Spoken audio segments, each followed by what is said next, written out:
I just don't understand how Mick Tucker did not get the recognition he deserved. These words echo the sentiments of many who witnessed the brilliance of Mick Tucker, a drummer whose technical prowess and showmanship were often overshadowed by contemporaries like John Bonham and Keith Moon.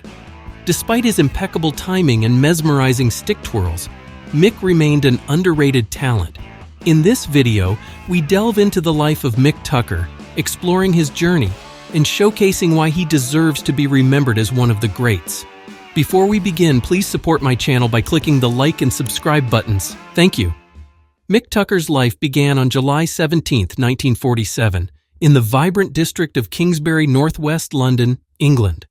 Born as Michael Thomas Tucker to Hubert and Ellen Tucker, Mick's early days were filled with a love for music, even though he initially showed more interest in drawing. However, by the age of 14, his attention shifted to drumming, inspired by the legendary beats of Sandy Nelson, Buddy Rich, and Gene Krupa. Recognizing his son's potential, Hubert Tucker made Mick a promise, a drum kit in exchange for full dedication to drumming. With his father's unwavering support, Mick landed his first gig at a local workingman's club. Here, he impressed both the band and the audience, standing in for Brian Bennett of the Shadows, though he was unaware of the significance of the drummer he was replacing. Mick's natural talent on the drums was evident, and his skills advanced rapidly. By the time he was 18, he was performing in pubs and clubs with Wainwright's Gentlemen, a Harrow cover band that featured Deep Purple's future vocalist Ian Gillan. Their setlist was a mix of Motown, R&B, and psychedelia, reflecting the diverse musical trends of the 1960s. In 1968, Brian Connolly replaced Gillan as the lead singer. However, Mick's flamboyant drumming style led to his dismissal from the band, prompting Connolly to leave as well. Undeterred, Mick and Connolly formed a new band, which eventually became known as the Sweet Shop. With Tucker, Connolly, and bassist Steve Priest on board, the classic lineup was completed in 1970 when Andy Scott joined the group. Initially featuring guitarist Frank Torpey, who was later replaced by Mick Stewart, they eventually shortened their name to The Sweet, after discovering another band already using the name Sweet Shop. Before they achieved significant success, The Sweet released 4 unsuccessful singles. These early recordings, including tracks with both Torpey and Stewart, were later compiled on the album First Recordings 1968 to 1971, which also featured 4 previously unreleased tracks. In 1971, after signing with RCA and teaming up with songwriters Nicky Chinn and Mike Chapman, The Sweet's success skyrocketed. From late 1972 onward, Mick became known for his iconic Ludwig chrome over wood 8-piece drum kit, which became a staple throughout his career. His distinctive stick twirls were as recognizable as his drum kit. While touring in Belgium, Mick temporarily used a 5-piece Ludwig kit before integrating it into his existing 4-piece set. Upon returning to the UK, he unified the entire ensemble by rewrapping them all in chrome, solidifying both his signature sound and style. With hits like Funny Funny, Co-Co, and Little Willie sweeping across Europe, The Sweet grew weary of the poppy material provided by Chinn and Chapman, yearning to showcase their musical prowess. The collaboration peaked with the raucous Blockbuster, a chart topper in 1973, but tensions led to a split a year later. Determined to assert their musicianship, Tucker, Connolly, Priest, and Scott penned hits like Fox on the Run and Action in 1975, reshaping their image from glam to bona fide rockers. Transitioning to Polydor in 1978, they released Love is Like Oxygen, reminiscent of Queen's grandeur. However, Connolly departed the following year. As a trio, The Sweet released Call Me as their first single, with Priest taking on most lead vocals. They toured with guest keyboardist Gary Moberly, and guitarist Ray McReiner later joined. They toured with Journey and Cheap Trick in 1979, impressing Cheap Trick's drummer Bunny Carlos with Mick's energetic drumming style, reminiscent of Keith Moon. Mick's double bass drumming stood out, especially on songs like Ballroom Blitz, with Carlos recalling how they jammed together on stage during encores, sharing memorable moments and great times. After their album Cut Above the Rest, The Sweet released Water's Edge, featuring hits like 60s Man and Give the Lady Some Respect. Sadly, tragedy struck with the drowning of Mick's wife in 1979, prompting the band to stop live performances in 1980. Their final studio album, Identity Crisis, was only released in West Germany and Mexico. A brief UK tour ended in March 1981, after which Priest returned to the US. When Polydor released Identity Crisis in October 1982, the original suite had disbanded.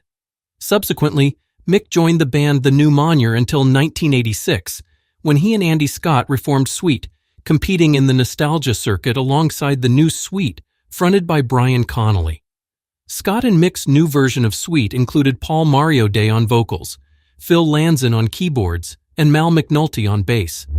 They toured extensively and recorded live shows, releasing them with new studio tracks. Later, singer Paul Day left in 1988, and McNulty took over vocals, while Jeff Brown joined on bass. Lanzon's role was temporarily filled by several musicians until Steve Mann joined in 1989. Mick reluctantly left in 1991 due to health issues, with the band continuing with various drummers. After Mick's passing in 2002, the band reverted back to its original name, The Sweet. Mick's retirement from music coincided just as a new generation discovered Sweet through Tia Carreri's cover of Ballroom Blitz in the 1992 film Wayne's World. Personally, Mick was married twice. In 1973, he married his first wife, Pauline, in a fairy tale wedding at the Church of the Sacred Heart in Ruislip, Middlesex. They moved into a house on Beechwood Road, Ruislip, close to a school where many fans and schoolgirls would gather daily to get an autograph or a glimpse of their idol. The basement of their modern, white and beige furnished house was where Mick installed a sound studio, spending hours working on new songs. His music room, adorned with gold and silver albums, showcased his global success.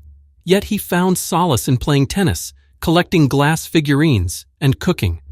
Despite his tough exterior, Mick had a sensitive side, symbolized by his cherished half-moon and star necklace, his constant companion and good luck charm. Tragedy struck with the loss of his first wife, Pauline, in 1979, who drowned in the bathtub, possibly due to an accident, leaving behind their daughter Aeon. Mick later found love again with his second wife Janet until his passing in 2002. Mick's drumming prowess was unparalleled, often overlooked but essential to Sweet's sound. Renowned for his technical brilliance and soulful groove, he impressed with his impeccable timing and passionate playing, using Pro-Mark American Hickory 419 sticks adorned with the Sweet logo. His drum solos were masterpieces of improvisation, often featuring the iconic theme from The Man with the Golden Arm. Mick's innovative use of projection screens added visual flair to his performances, captivating audiences with synchronized drum and timpani displays. Despite the glam image of Sweet, Mick maintained a playful attitude, embracing on-stage alter egos with his bandmates while ensuring every performance was a blend of technical excellence and showmanship. Diagnosed with leukemia, Mick retired from music in 1997. He underwent a bone marrow transplant from his brother to combat his leukemia. Despite initially going into remission, he faced recurring infections. Sadly, on the 14th of February 2002, Mick Tucker succumbed to leukemia in Welwyn Garden City, Hertfordshire. He was 54 years old. His wife Janet, his 22-year-old daughter Aeon, and niece Angela were at his bedside when he passed. Mick's funeral occurred on February 25, 2002. His resting place is in Chorleywood House Cemetery in an unmarked grave. However, fans honored his memory with a wooden bench featuring a brass plaque nearby, serving as a touching tribute to the legendary drummer. Steve Priest said of Mick, "He was the most underrated drummer that ever came out of England. He was the powerhouse of the band. He was technically marvelous, his timing was impeccable, but he had a lot of soul as well, and he really felt what he was playing." Adding to Steve Priest's high appreciation, guitarist Andy Scott said, "Mick Tucker was the best drummer around in the 70s. I played in the same band as him and was proud to do so. I feel extreme sadness, therefore, that he has now left us, and my heart goes out to Janet and Aeon with their sad loss." Other drummers who were influenced by Mick include Jack Irons from Red Hot Chili Peppers, Pearl Jam and Wallflowers, Snowy Shaw from King Diamond, Dream Evil and Merciful Fate, and Jason Hartless from Ted Nugent. Mick Tucker's story is one of passion, innovation, and resilience. From his early days in Kingsbury to his rise as a key figure in one of the most iconic glam rock bands, Mick's legacy continues to inspire and resonate with fans and musicians alike. His life, filled with triumphs and tribulations, is a testament to his enduring spirit and the indelible mark he left on the world of music. Thanks for watching. Like and subscribe for more deep dives into music icons just like this. Take care and bye for now.